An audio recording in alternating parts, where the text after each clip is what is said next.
Assalamualaikum warahmatullahi wabarakatuh. Innal hamdalillah nahmaduhu wa nasta'inuhu wa nastaghfiruh wa na'udzu billahi min syururi anfusina wa min sayyiati a'malina. May yahdihillahu fala mudhillalah wa may yudlil fala hadiyalah. Asyhadu an la ilaha illallah wa asyhadu anna Muhammadan abduhu wa rasuluh la nabiyya ba'dah. Allahumma salli wa sallim ala nabiyyina Muhammad sallallahu alaihi wasallam wa ala alihi wa sahbihi wa man sara ala nahjihi ila yaumiddin. Amma ba'd. Ayo ikhwah, materi akhlak pagi ini adalah al-jidal wal mira, berdebat dan berbantah-bantahan. Makna jadal dan mira secara bahasa. Makna jadal dalam bahasa adalah al-ludadu fil khusumat wal qudratu alaiha, menguasai majlis. Debat, ya, keras. Wajadalu khasamahu mujadalatan wajidalan wal jadal muqawalat hujjah bil hujjah.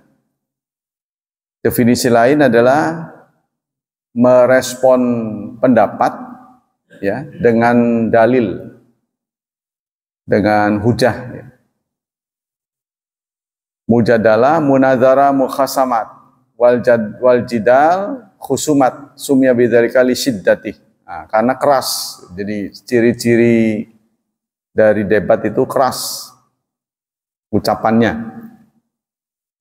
Secara bahasa, jidal itu mufawadah ala sabil munaza'ah wal mughalabah. Jidal itu adalah oleh Jurjani diartikan dengan mematahkan dalil lawan. Daf'ul mar'i khasmahu an ifsadiqalih bi hujjatin, mematahkan ucapan orang, ya, dengan dalil, tapi yang dituju itu adalah kemenangan. Jadi mematahkan omongan lawan, gitu ya. Tujuannya supaya yuqsadu bihi tashihu kalami, supaya orang membenarkan ucapannya. Jadi menguasai majlis, singkatnya. Dia berdebat. Berdebat itu kan bukan mencari solusi, memaparkan pendapat, ya. Jadi dia kenapa begini? Nah, begitu. Bukan dicari solusi, bukan. Wa qala aidan al-jidal huwa ibaratun an mira yata'allaqu bi idhari madzahib wa taqririha. Menetapkan pendapat. Jadi jidal. Jidal itu mengemukakan pendapat kita. Ya, ketika ada orang berpendapat, dia kemukakan lagi supaya pendapat dia dibenarkan. Ya, debat lah. Miro sama dengan jidal, cuma miro itu ala madhabi syak wa ribah wa yuqalu munazara mumaratun wa ma raituhu ama umarihi mumaratan wa miran jadal tahu. Mirip dengan jidal, jadi ada kata-kata yang mirip, perdebatan, berbantah-bantahan gitu. Jadi miro ini lebih kepada berbantah-bantahan, ya. Ngeyel. Makna mira istilahan, secara bahasa mira itu adalah kasratul mulahat li syakhs. Mira itu ya lebih tepat dijebakan bahasa Indonesia dengan ngeyel, banyak omong. Ya, banyak kaken cangkem. Kalau bahasa Betawi banyak bacot, jelek Betawi. Kalau Jawa, kaken cangkem. Cangkemnya cuma satu. Tapi itu kiasan.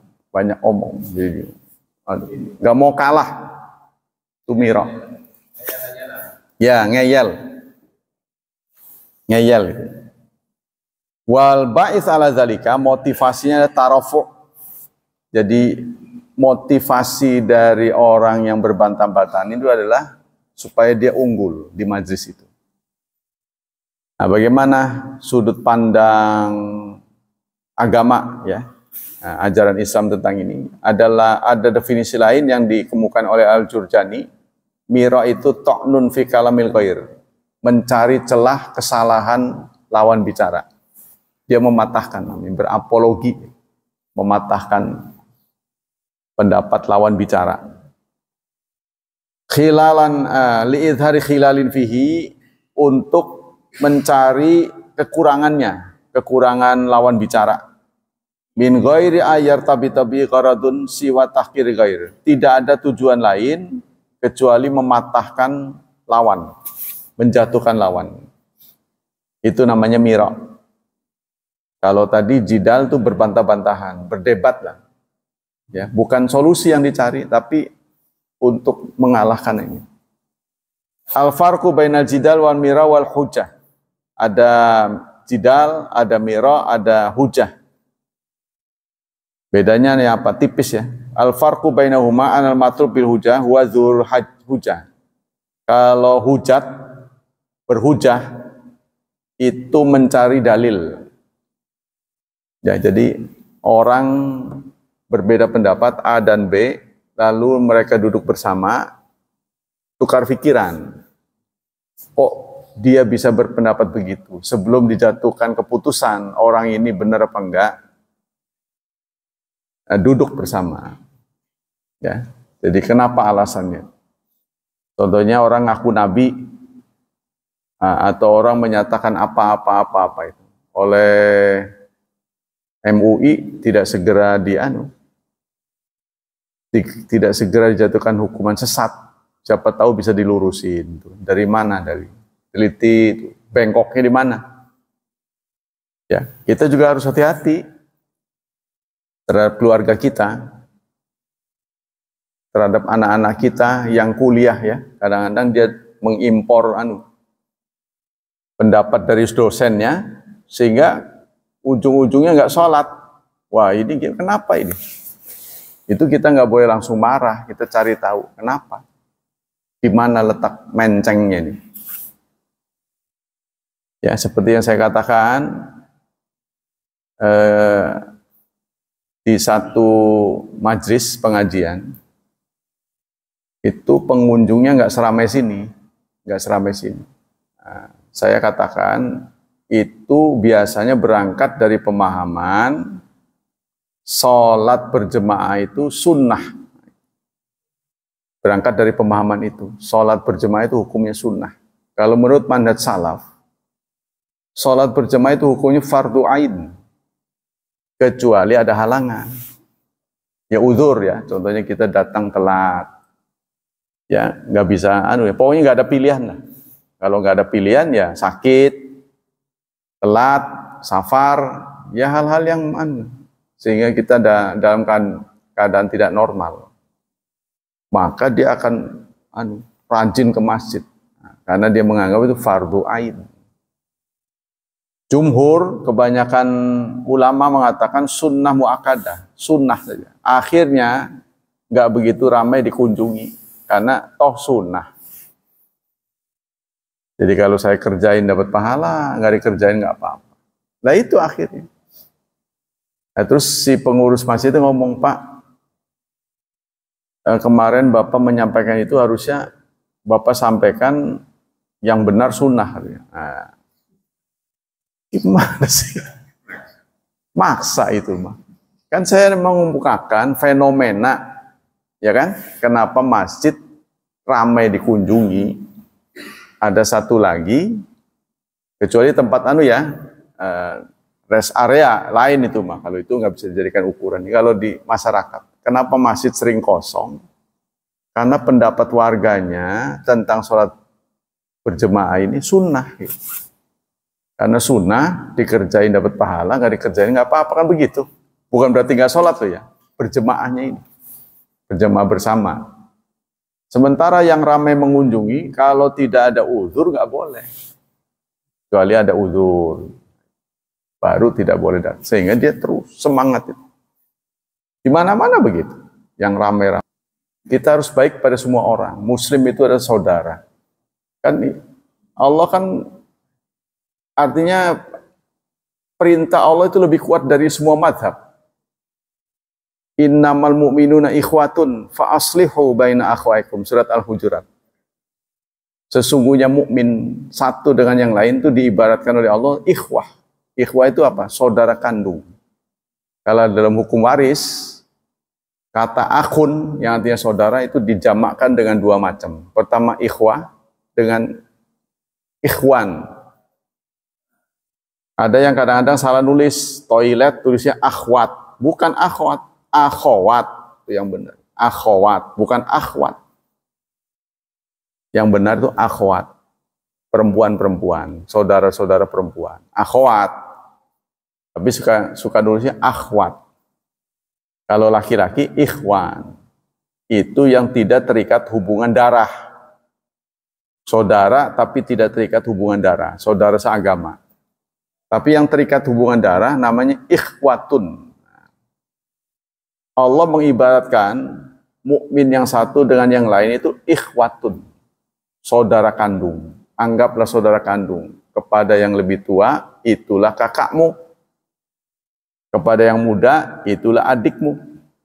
Kan sehingga akrab kalau udah begitu. Ya, negor gimana Pak kabarnya?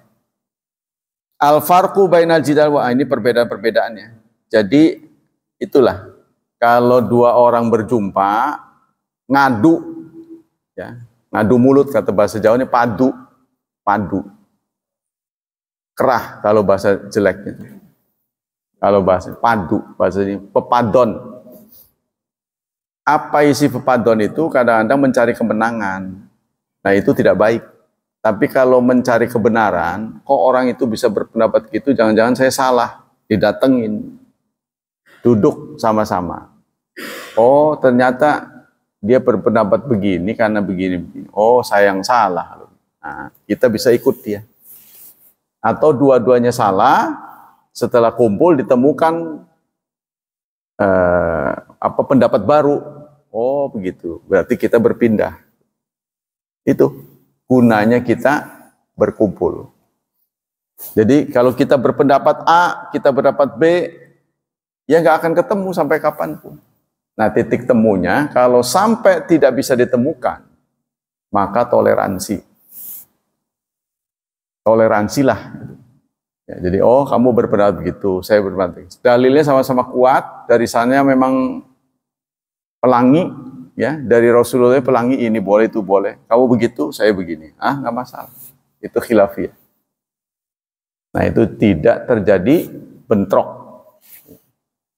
Jadi sama-sama jalan tuh, kayak jalan tol kan, sepanjang tidak miring satu, ya nggak akan benturan. Terus ya, ada lampu merah, berhenti dulu. Lewat, kan nggak benturan tuh, padahal beda arah kan, beda tujuan tapi tidak benturan. Nah itu yang kita upayakan. Kita kembali sini. Zammul jidal wal mira wa nahyu anha. Dalil-dalil yang berkaitan dengan materi kita, yaitu tercelanya jidal, mira, dan larangan. Antara lain kita jumpai dalam surat Al-Baqarah, surat kedua, ayat 197. 197. Faman farada alaihinil hajj, barang siapa yang wajib padanya haji, fala rafath, tidak ada rafath. Rafath itu berporno, ya. Nuansanya mesum, tidak boleh ada porno-porno. Wala fusuk, dan tidak ada fusuk, fasik. Fasik itu ketidaktaatan.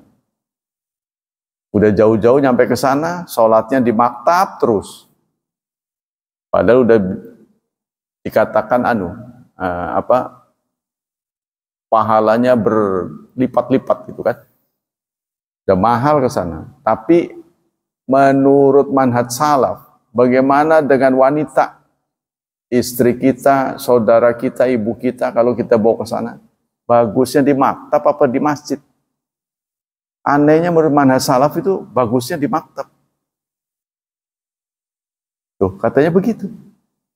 Ya, walaupun di masjid itu berlipat-lipat, tapi tetap di istilahnya indoor ya, dalam ruangan itu lebih baik. Tapi kan istri kita nggak bisa dipaksa begitu. Kenapa? Karena kondisinya di sana sunyi. Kita ke masjid, dia di rumah, di maktab, ya nggak ada orang di situ, ketakut juga dia. Apalagi bukan negaranya kan. Akhirnya dia ngikut. Lagi pula penasaran gitu. Di samping beribadah kan tujuannya touring. Ya, udah tadi rumah terus, jarang keluar, sekalinya keluar suruh di dalam terus. Ngamuk loh dia. Kita keluar-keluar terus. Yo, sana ke sana. Wah, diam terus. Susah kalau. Jadi kalau haji itu wala jidal fil hajj, kalau kita berhasil mengatasi tidak mesum, tidak maksiat, fusuqah itu maksiat, dan tidak jidal, tidak berbantah-bantahan. Tapi jarang yang lulus, terutama jidal ini. Ya, tentunya masalah tunggu-menunggu, tunggu di situ, suaminya nggak nongol. Suaminya ada di sini nunggu sampai sore, istrinya nggak taunya beda tempat. Memang yang ditunggu kamar mandi, tapi kamar mandi nomor berapa? Yang ono nunggu di sono, ini nunggu, ya nggak ketemu. Karena kamar mandinya bisa segede masjid ini. Kamar mandinya segede masjid ini. Bayangin tuh sana. Ya, kamarnya banyak kan untuk orang dunia kan. Nah, itu yang susah jadinya. Dari Ibnu Mas'ud dalam menafsirkan wala jidal fil hajj, qala ay antumaira sahib hatta tugdabahu. Kata Ibnu Mas'ud, maksud jidal di ayat haji ini, Anda membantah teman sampai membuatnya marah. Nah, itu kondisi yang disebut berbantah-bantahan, membuat dia jengkel. Wa an Ibnu Abbas al-jidal al-mira wal mulahah hatta tagdaba akhaka. Yang namanya berbantah-bantahan adalah Anda bicara kepada lawan bicara, ya, sahabatmu, sehingga membuat dia marah. Fanahallahu an dzalik. Allah melarangnya. Tapi kadangkala ya, saya dapati begini. Antara ustadz dan muridnya, antara dosen dan mahasiswanya. Kadang-kadang yang benar murid, kadang-kadang yang benar mahasiswa. Tapi karena seorang dosen punya otoritas nggak boleh dilawan, nanti nilainya bermasalah kan. Nanti tak jeblokin kan, dibikin merah. Jadi punya otoritas sehingga kebenaran tidak segera terungkap. Yang benar sebenarnya mahasiswanya, yang benar sebenarnya muridnya. Tapi karena seorang guru punya otoritas, ya, jadi dia selalu kalah gitu. Nah itu menurut saya yang kurang baik begitu. Saya pernah ditegur oleh seorang dokter karena saya menjelaskan dalam kitab tentang hadis seorang wanita bertanya pada Rasulullah. Ya Rasulullah, sebenarnya saya ingin bertanya pertanyaan yang memalukan katanya. Pertanyaan yang risih saya menyampaikannya, tapi ini hak, ini kebenaran. Jadi kalau kebenaran, kalau bukan kepada Rasulullah, siapa lagi saya harus mendapat jawaban? Oh nggak apa-apa, tanya saja. Nah, Rasulullah nggak pernah melarang orang bertanya. Begini ya Rasulullah, kalau perempuan mimpi seperti yang dimimpikan oleh laki-laki, mimpi basah lagi, apa dia wajib mandi? Kan ini kan memalukan kan? Saru lah sih kalau bahasa Jawa. Masalah yang sensitif. Rasulullah menjawabnya apa? Naam idza ra'atil ma. Benar kalau perempuan itu melihat ma itu air. Oleh ulama ini kan laki-laki kebanyakan, menafsirkannya benar kalau dia keluar mani. Saya lihat tuh sarah-sarah begitu, benar kalau keluar mani. Jadi perempuan kalau keluar mani wajib mandi. Nah, saya ditegur oleh dokter spesialis. Maaf Ustadz, saya bukan lancang. Saya ingin memberitahu pada Ustadz, menurut ilmu kedokteran, seumur-umur perempuan tidak pernah memproduksi mani. Jadi kan saya kaget, karena itu literatur nggak salah, saya baca dari kitab. Tuh, seumur-umur perempuan tidak pernah produksi mani. Yang ada adalah cairan lubrikasi. Shadaqallahul azim. Rasulullah tidak pernah mengatakan mani. Ma yang dikeluarkan air. Jadi kalau itu sabda Rasulullah terbukti salah. Tapi Rasulullah nggak salah. Padahal beliau tinggal belajar. Jadi yang dikatakan oleh Rasulullah benar kalau perempuan mengeluarkan air, cairan. Nah cairan itu bukan mani. Cairan lubrikasi. Semua saya geledah kitab-kitab. Karena pengarangnya laki-laki, ulama kan laki-laki kan, jarang yang perempuan. Mereka selalu mengatakan keluar mani. Ya iseng-iseng aja Anda tanya, Ustadz, perempuan keluar mani nggak? Iyalah keluar, masih begitu. Nggak ngerti. Nah saya berkat ada teguran itu, mengertilah saya. Oh begitu. Tuh, ya. Jadi ada hal-hal yang kita nggak tahu. Jadi kalau kita membuka, ya, sama dengan saya tanya, setelah pemilu yang menang sekarang ini yang jadi presiden, kenapa alasan kalian milih beliau? Kenapa? Ini Pak ada makan siangnya. Oh iya Pak. Jadi bukan otak yang dipikir, tapi makan. Tapi saya maklum namanya anak-anak kan. Oh gitu, jadi kamu, kan mereka pemilih pemula, baru sekali ini milih, oh kamu milih itu tertarik dengan makan siang, ya mudah-mudahan dikabulkan. Sampai sekarang belum ada ya, tapi baru berapa bulan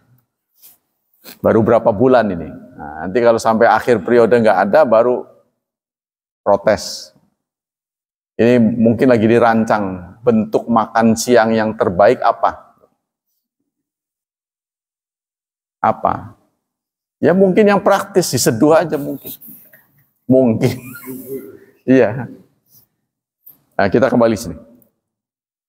Jadi kata Ibnu Mas'ud, maksud tidak ada berbantah-bantahan. Ya ini sama dengan subuh ini.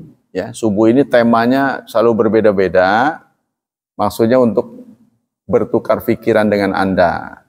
Anda wawasan Islam seperti apa, siapa tahu Anda lebih banyak tahu daripada saya. Begitu juga saya. Nah, saya kutip dari kitab-kitab. Benar nggak ini?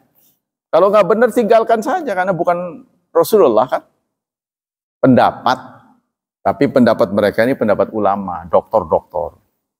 Jangan salah, ya kan?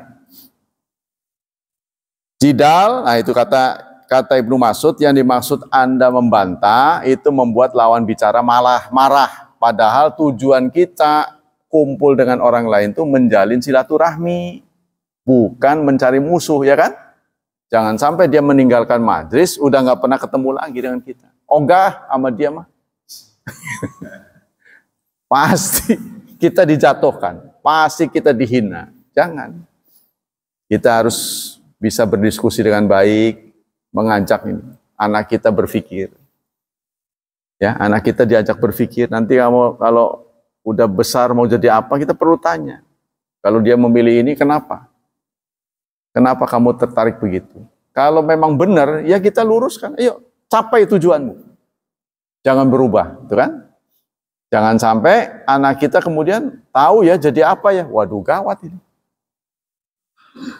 Nggak mau jadi apa-apalah. Semuanya udah ada, dokter udah ada, presiden udah ada. Gimana kalau anak saudara jawabnya begitu? Lemes lah. Jadi bapak sekolahin nggak pengen jadi apa? Nggak pengen. Aduh. Jadi memang harus ada tujuannya. Ya, kalau tujuan itu masuk akal, nah kita dorong.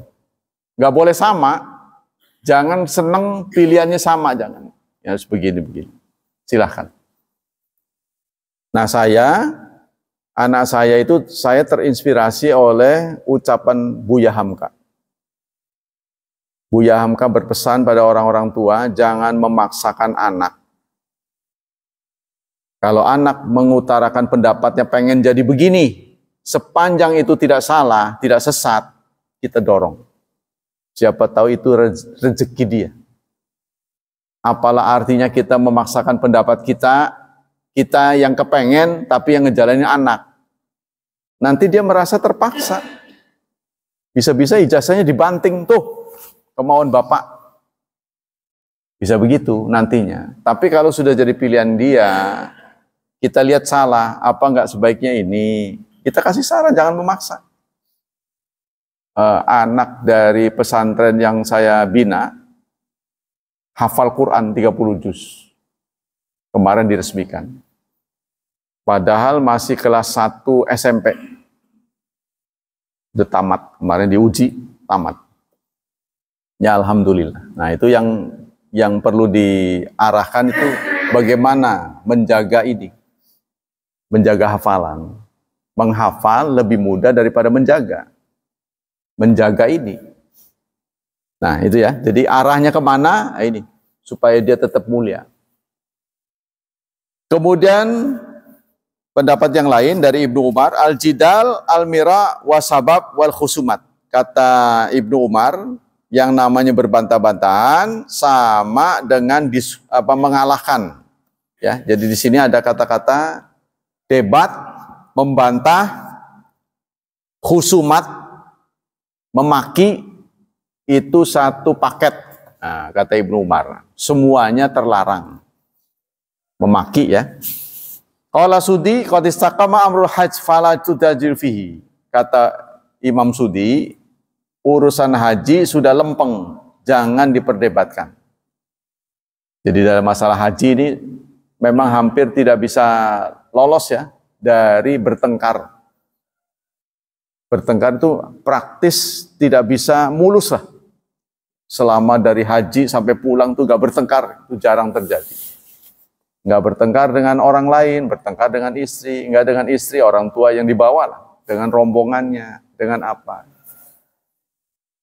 Kadang-kadang tujuannya baik, ya, tapi karena dengarnya nggak sempurna, jadi bawaannya jelek. Kemudian dalam surat Al-Baqarah 204, Allah juga menjelaskan, wa huwa aladul khisam. Ada ayat, ya, petikan ayat, surat 2 ayat 204. Wa huwa aladul khisam. Dia adalah pembantah yang keras. Jadi Allah mencela ada orang yang ngeyel. Dia sebenarnya tahu yang benar pendapat lawan. Tapi karena gengsi, maka dia mematahkan. Nah ini yang nggak benar. Ya, kalau kita bicara pengen cari tahu, pengen cari titik kebenaran, boleh. Tapi kalau kita ingin menguasai majelis, kita udah tahu yang benar dia. Tapi kalau sampai saya benarkan, nanti urusan. Betul kan? Maka dia lawan. Nah ini nggak benar begini. Hukumnya tidak boleh.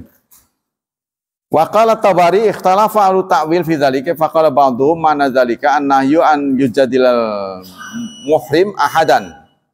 Tsumma ikhtalafa qailu hadzal qaul fa qala ba'dhum naha an yujadila sahibahu hatta yaghdibah. Kata Imam Tabari, maksud tidak boleh jidal dalam haji itu apa? Ya seseorang membantah temannya sehingga temannya marah. Nah suasana seperti ini sangat tidak diinginkan. Karena ibadah itu harusnya nyaman. Tidak boleh ada yang emosi. Tapi kalau orang berdiskusi mencari titik kebenaran, dibolehkan. Ya contohnya Pak, kalau tempat saya itu di mana? Oh di sana. Bukan di sana ya? Sana. Nah, bertengkar kan, sana. Nah, itu boleh, karena cari titik kebenaran. Tapi kalau nggak ketemu ya udah. Menurut saya kok kayaknya di sana, dia orang bilang ke sana. Kadang-kadang siwer kan, bentuknya sama. Nah itu boleh jadi. Wis jajal aja dua-duanya. Jajal dua-duanya. Oh ternyata ini jalan pintas. Oh itu jalan muter-muter. Kesimpulannya sama, tujuannya sama. Tapi cara bisa berbeda. Kemudian dalam surat yang lain adalah surat Ghafir. Surat Ghafir dikenal dengan surat Mukmin, yaitu surat ke-40. Ayat 4. Allah berfirman, "Ma yujadilu fi ayatillah illal ladzina kafaru." Tidak ada yang membantah ayat-ayat Allah kecuali orang kafir. Tidak ada yang membantah ayat-ayat Allah kecuali orang kafir. Ayat ini bukan ingin menyatakan yang membantah ayat Allah jadi kafir, bukan. Maksudnya kebiasaan yang sering membantah itu orang kafir. Jadi begini, beda orang mukmin dan kafir. Dua-duanya sama-sama mempelajari Quran. Ya kan? Tapi niatnya berbeda. Yang dipelajari sama Quran. Orang mukmin belajar Quran, dia ingin tahu cara menjalankannya. Oh, bagaimana ini maksudnya? Dia ingin tahu. Tapi orang kafir mempelajari Quran, mencari lemahnya. Ingin menjatuhkan. Jadi niatnya sudah beda. Ya, jadi dia mencari titik lemahnya di mana. Karena dia beranggapan Quran, masih meragukan Quran itu dari Allah. Jadi menurut orang kafir, Quran itu tidak beda dengan buku biasa. Bisa dibantah. Bagi orang mukmin, Quran itu kitab suci dari Allah. Mengatasi kemampuan akal. Sehingga kalau bentrok dengan akal, ya tentu yang namanya bentrok tetap aja bentrok. Ya kan? Nggak bisa dibohongi. Cuma orang Islam hati-hati. Siapa tahu akal kita yang nggak nyampe. Gitu, kalau orang Islam hati-hati. Karena Quran adalah dari Allah, wahyu yang tidak mungkin salah. Yang salah itu kita aja. Ya, contohnya salah kita itu apa? Melihat jalan kereta kok jadi satu, contohnya. Lama-lama nyatu, padahal kan nggak pernah nyatu. Kalau nyatu mah jatuh ya kereta. Contohnya begitu. Kita melihat Fata Morgana, jalan tol kalau lagi panas, sepertinya ada genangan air, disamperin nggak ada, itu kan bohong, berarti kan tipuan kan? Nah itu kita sadar bahwa manusia ada batasnya. Kemudian itu tadi, wa innal ladzina ikhtalafu fil kitab la fi shiqaqin bain, surat Al-Baqarah ayat 176. Surat Al-Baqarah 176. Wa innal ladzina ikhtalafu fil kitab la fi shiqaqim ba'id. Sesungguhnya orang yang ikhtilaf dalam Alkitab, dia ada dalam perpecahan yang jauh. Pecah. Orang yang ikhtilaf. Jadi kalau menurut saya, motivasi pembaca, motivasi peneliti itu yang patut kita lihat. Motivasinya apa? Kalau mencari kebenaran, pasti suatu saat dia akan nyampe. Kalau niatnya benar. Ya. Kita niatnya memang benar, nyari, oh ini bentrok ya. Saya belum ngerti nih kenapa bisa begini. Nah, kita cari. Terus kalau niatnya benar, pasti akan ditunjukkan. Allah menyatakan dalam surat 29 akhir, walladzina jahadu fina lanahdiyannahum subulana. Orang yang sungguh-sungguh menemukan kami, menemukan kebenaran, kami akan tunjukkan jalan ke sana. Itu tergantung motivasinya. Kemudian dalam surat Al-Hajj, surat ke-22 ayat 8. Allah berfirman, wa minan nasi may yujadilu fillahi bighairi ilmi wala huda wala kitabim munir. Di antara manusia, sekolah manusia ini, ya, Allah menyampaikan kenyataan, ada yang yujadil, membantah Allah. Dibantah. Tapi membantahnya bighairi ilmin, tidak ada ilmunya. Jadi kalau seorang ilmuwan membantah itu harus ada data. Nah, kita ini paling miskin data. Belum punya data udah nuduh orang. Kebanyakan kita begitu. Kenapa kita nggak punya data? Ya karena pemerintah kurang menyampaikan data. Atau boleh jadi orangnya kurang aktif menggali informasi. Ya, informasi ini kurang, sehingga kita pandai menuduh orang, memposting yang enggak. Nah, ini harus disampaikan. Contohnya sekarang lagi ada pertentangan rakyat Banten dengan investor, yaitu PIK 2 apa? Yang sudah merambah ke daerah Pontang katanya. Daerah Pontang udah mulai diusir-usirin.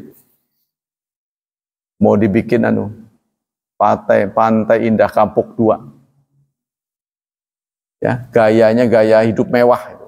Mahal-mahal itu kan. Nah, itu. Orang setempat pada protes, nanti akan ada pengusiran nanti. Nah, ini harus punya data yang lengkap. Apa benar? Ada sebagian mengatakan mereka akan menjadikan Pantai Indah Kapuk ini adalah daerah zona yang nanti terpisah dari Indonesia. Seperti Singapura dari Malaysia. Setelah mereka menguasai itu, dia memisahkan diri. Apa iya begitu? Apa enggak? Ini kan harusan digali. Tuduhan-tuduhan itu punya data enggak? Ya, jadi jangan sampai ini mengompori orang untuk melawan, katanya datanya palsu. Data ini juga dipakai ya untuk mendapatkan suara, contohnya. Itu susah lagi. Namanya provokator. Nah, di sini Allah menyampaikan fenomena ada sebagian manusia yang berbantah, tapi tidak ada ilmu, tidak ada petunjuk, tidak ada kitab yang menerangi, tidak ada dalil singkatnya. Qala Juzaz, fal mana wa minan nas ma yujadil fillah bi ghairi ilmin mutakabbiran. Maka maknanya ya, sebagian manusia ada yang membantah Allah tanpa ilmu karena sombong. Itu motivasinya sombong.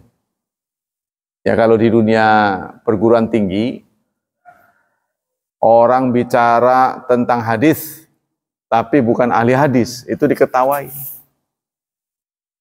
Orang bicara hadis, menyampaikan hadis begini, hadis. Dia bukan doktor hadis, diketawai. Bukan faknya. Jadi ada pemilahan. Oh, kamu jurusan sana, jurusan sini. Bukan ahlinya. Ya, jadi orang berkata bukan ahlinya ini. Jadi kalau mengeluarkan fatwa akan sesat. Karena bukan ahlinya. Wa qala Baidawi wa minan nas ma yujadil fillah fi tauhidi wa sifati. Kata Baidawi artinya ada sebagian orang yang membantah Allah dalam tauhid dan sifatnya. Tauhid dan sifatnya. Wa qala Syaukani wa mana lafzi wa minan nas fariqun yujadil fillah fayadkhul fi dzalika kullun mujadil fi dzatillah. Ya, dalam merumuskan zat Allah seperti apa. Manusia tidak mampu. Sudah terkenal ya bahwa manusia kenal siapa penciptanya, oke. Semuanya tahu. Tapi dalam merumuskan Tuhan seperti apa ini manusia gagal. Bangsa Jepang mengakui adanya Tuhan, tapi Tuhannya matahari. Ya, orang Cina mengakui adanya Tuhan. Tuhan itu ada dua, Tuhan baik, Tuhan buruk, yin yang. Karena kita kadang-kadang melakukan sesuatu ada yang ngebisiki terus. Ada yang ngomong jangan, itu kan perbuatan tidak baik. Jadi ada berebut. Maka dia mengatakan yin dan yang. Tuh, harus stabil katanya, pembisik kita. Kalau orang India, karena urusan dunia banyak, Tuhannya banyak. Tuhan menurut India sama dengan malaikat bagi orang Islam. Contohnya malaikat penurun hujan ini, pencabut nyawa ini, penunggu surga ini, yang datang ke kuburan ini. Itu mereka anggap Tuhan, dewa-dewa. Jadi kalau mereka seret dagangnya, datang ke dewa rezeki. Kalau di kalangan orang Buddha namanya Dewi Kwan Im. Dewi Asmara. Dewi Kwan Im. Kalau patah hati datang nangis ke dia. Dewi, saya sakit hati, bla bla bla. Nah, kalau Islam fokus kepada Allah. Baru Allah yang nyuruh. Ya Allah, kalau kering terus begini bagaimana tanaman saya? Woi malaikat hujan, hujanin tuh. Nah, kan begitu. Dia yang nyuruh. Kalau Islam tuh. Ya, jadi sentralnya Allah. Semuanya nggak boleh terhalang. Langsung pada nanti Allah sendiri yang mengatur. Kalau mereka langsung potong kompas. Ya, cara menafsirkan orang itu terhadap Tuhan kalau tidak ada wahyu. Ini kalau andaikan wahyu tidak turun, bagaimana manusia bisa hidup? Ya nyasar. Tidak berhasil menemukan siapa sejatinya Allah. Ya seperti orang-orang di selatan mengakui adanya Nyi Roro Kidul. Ya, di pantai nggak boleh pakai baju hijau. Nanti saingan. Saingan. Nah, terus banyak angka-angka hari-hari yang dianggap sial. Banyak apartemen tidak ada nomor 13, 14, langsung bablas 15. Karena dianggap sial. Ya kan? Nah itu. Banyak dianggap sial. Nah, yang diambil kata 8 dan 9. 8 dan 9. Itu hampir di semua. Bima suci itu ada karakternya ada 9. Bima suci, bima 4, suci 4. Tengah-tengahnya kan nggak boleh nyambung. 9. Ya kan? Sri maju 8. Sri 3, maju 4. Tengah-tengahnya kosong. Sri maju 8. Semuanya begitu. Rata-rata orang tuh. Jadi menuliskan nama dia bukan sembarangan, dihitung dulu karakter. Prima jasa 9. Prima jasa menjadi 1. Ya, nah semua yang hitungan-hitungan begini dalam Islam tidak ada, tidak benar. Yang nggak benar tuh orangnya, bukan hurufnya, bukan angkanya, bukan harinya. Nggak ada hari yang sial. Adanya hari yang dilarang puasa 5 hari setahun. Memang ada. Kalau kita ngotot puasa, bukan dapat ganjaran, malah dosa. Yaitu 2 Idul Fitri dan Idul Adha, 3 hari setelah Idul Adha. Ngotot mau puasa, karena jatuhnya Senin Kemis. Tetap nggak dapat pahala, dosa. Nah itu aja yang hari dilarang. Waktu haji nggak boleh nikah. Ngotot nikah, nikahnya tidak sah. Gitu kan. Waktu haji kan lagi nggak ihram ya, nggak boleh kalau lagi ihram. Tapi kalau senggang boleh. Nah itulah hadirin hafizani hafizakumullah, waktu kita sudah habis. Kajian akhlak yang menyampaikan kepada kita ya perbuatan berbantah-bantahan, ada yang terlarang, ada yang tidak. Kalau niatnya mencari kebenaran, bukan untuk mengalahkan lawan, boleh hukumnya. Tapi namanya bukan berbantah-bantahan, namanya munazarah, berdiskusi. Tuh, bahasanya udah beda, berdiskusi. Atau untuk menemukan jalan keluar, namanya musyawarah. Ya kan? Musyawarah kan ngadu pendapat untuk dicari solusi. Nah, itu musyawarah. Jadi kalau kita tidak musyawarah, nanti bisa salah. Ya. Nah itulah. Nah, ini nanti kita akan lanjutkan pada pertemuan yang akan datang karena materi masih berlanjut ya. Masih panjang. Hadis-hadisnya belum. Sekian, semoga Allah berkenan melimpahkan pahala yang berlipat ganda untuk kita, berkenan melindungi dan menyelamatkan kita dari wabah dan fitnah, dari syubhat dan syahwat. Dan semoga hidup anak-anak kita dimudahkan, diberkahi, serta ditakdirkan menjadi hamba Allah yang saleh dan salihat. Subhanakallah wa bihamdika asyhadu alla ilaha illa anta astaghfiruka wa atubu ilaik. Wassalamualaikum warahmatullahi wabarakatuh.